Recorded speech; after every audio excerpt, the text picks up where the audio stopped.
I'm Sophia Carter, and the day my brother stood up at our father's inheritance distribution and confidently claimed everything as his was the day he unknowingly handed control right back to me. But to understand why I smiled instead of arguing, you need to understand my brother. Daniel Carter was older by 4 years, louder, more confident, the kind of man who shook hands too firmly and spoke before thinking. Growing up, he was Dad's legacy. I was Dad's helper. Daniel got business internships. I helped Dad balance invoices at the kitchen table. Daniel got praise for ambition. I got thanked for responsibility. And in families like ours, responsibility is invisible. When Dad built Carter Industrial Supply from a small warehouse into a regional supplier, Daniel made sure everyone knew he would take over one day. He said it at dinners, at Christmas, at networking events. Future CEO, he'd joke. Dad would just smile quietly. 3 months before Dad passed, his health declined fast.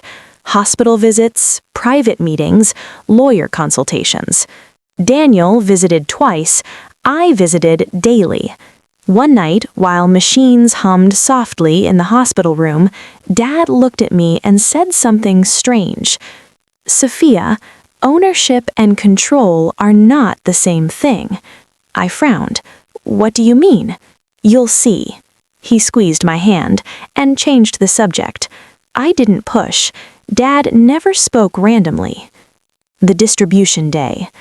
The conference room was cold, polished wood table, leather chairs, family photos placed neatly along the sidewall like silent witnesses. Daniel walked in wearing a navy suit, confident, relaxed, already victorious. He sat at the head of the table, not assigned, chosen. "I assume we'll keep this simple," he said lightly. I said nothing. The attorney, Mr. Reynolds, opened a thick folder. As per Mr. Carter's last testament, Daniel leaned back comfortably. Primary residence, investment accounts, vehicles, art pieces, standard distributions. Then came the company. Carter Industrial Supply ownership will be divided as follows. Daniel interrupted. "There's no need to overcomplicate it. I've already been managing operations." Mr. Reynolds cleared his throat. "I'll continue. 51% controlling shares will remain under Carter Strategic Holdings." Daniel frowned. "That's the parent entity." "Yes. And who controls it?" The attorney adjusted his glasses. "Sophia Carter." Silence. Absolute silence. Daniel laughed. "Very funny." Mr. Reynolds slid the document across the table. Signed, notarized, stamped. 3 months ago. Daniel's smile faded slowly. "This has to be outdated." "It is the most recent filing." I remained still, calm, composed. Daniel looked at me like I had betrayed him. "You manipulated him." There it was, the accusation insecure people always use when they lose power. "I sat with him," I replied quietly. "I never asked for anything." Mr. Reynolds continued. "Daniel Carter will receive 49% equity and profit distributions. However, operational authority and executive voting control rest with Sophia Carter." Daniel's face flushed. "That makes no sense.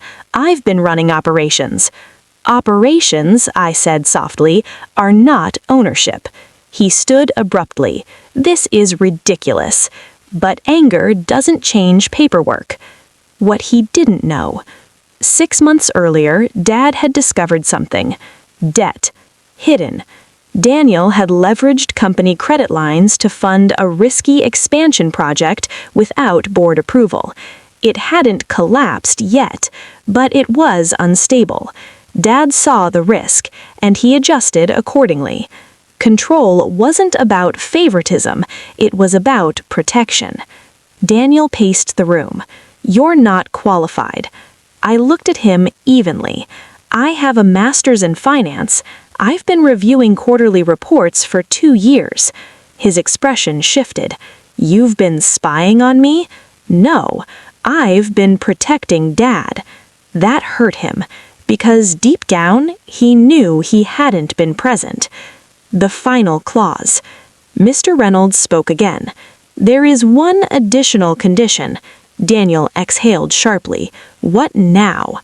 In the event of hostile dispute or attempted forced takeover, full controlling authority transfers permanently to Sophia Carter with no contest rights. Daniel stared at the paper, then at me. You planned this.